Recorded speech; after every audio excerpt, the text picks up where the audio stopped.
Hello everyone, मेरा नाम अमित है। स्टैटिस्टिक्स को पढ़ने से पहले ये समझना बहुत ज़रूरी है कि ये स्टैटिस्टिक्स होता क्या है। स्टैटिस्टिक्स होता क्या है, इसको प्रैक्टिकली देखने का प्रयास करते हैं, थ्योरेटिकली देखने के अलावा। लेट अस सपोज मेरे पास एक यूनिवर्सिटी है। इस यूनिवर्सिटी के पास एक सिचुएशन है कि इसको कोविड-19 की वजह से जो लॉकडाउन हो गया था, अब अनलॉकिंग की प्रक्रिया स्टार्ट हो रही है और इस यूनिवर्सिटी को अब ये डिसाइड करना है कि क्या फाइनल ईयर के बच्चे कॉलेज में आकर के एग्ज़ाम दे सकते हैं या नहीं। तो इसके लिए क्या करना पड़ेगा, कुछ चीज़ों पर इसे विचार करना पड़ेगा।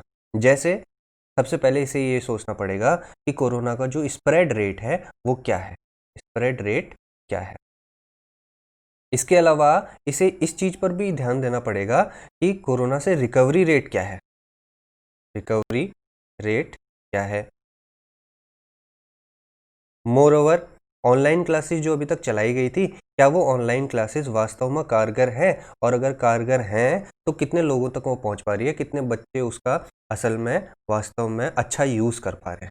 इसके अलावा भी बहुत सारी ऐसी चीज़ें हैं जिसको इस यूनिवर्सिटी को सोचना पड़ेगा। तो किसी भी डिसीजन में आने से पहले ये कुछ फैक्टर्स को, कुछ डेटास को इकट्ठा करेगी।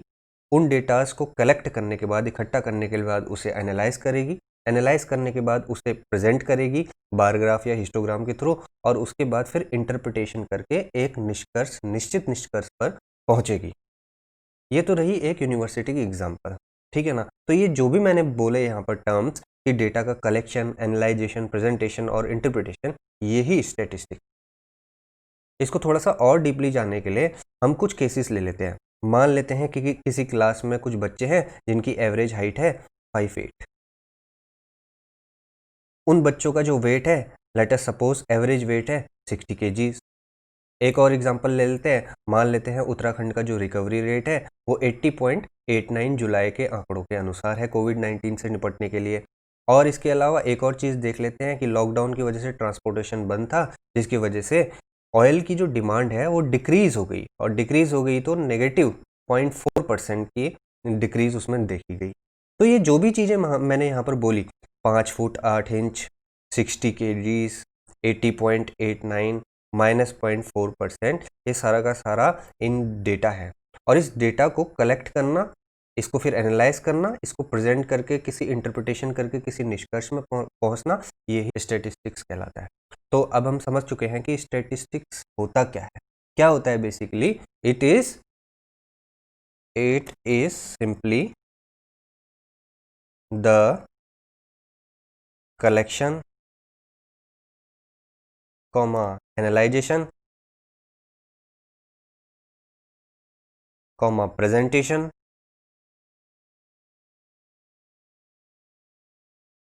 and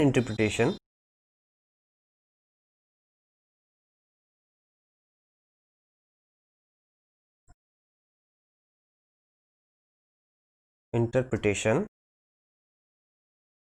of data। तो basically it is the tool, ये एक ऐसा टूल है जो हमें आसान कर देता है चीज़ों को। थोड़ा सा और आगे बढ़ते हैं, हम ये समझते हैं कि वाई स्टैटिक्स इज़ यूज़फुल। तो अगर हम इसके यूज़ देखें, यूजेस, पहला यूज़ तो इसका यही आ जाता है, it is used for forecasting. मान लेते हैं हमें जीडीपी का फोरकास्ट करना है, या फिर मुझे वेदर का फोरकास्ट करना है, उसके लिए मेरे को बहुत सारे आंकड़े चाहिए होंगे। अगर मुझे ऑयल प्राइसेस के लिए फोरकास्ट करना है, इंटरेस्ट रेट का फोरकास्ट करना है, इंटरेस्ट रेट की वजह से यानी मॉनेटरी पॉलिसी की वजह से मेरे देश में क्या चेंजेस आएगा मेरे डिमांड में, या इस पॉलिसी को लगाने से किसी भी चीज़ में क्या चेंज आएगा, उसकी फोरकास्टिंग करना, मार्केट मैकेनिज्म की फोरकास्टिंग करना, या वगैरह वगैरह।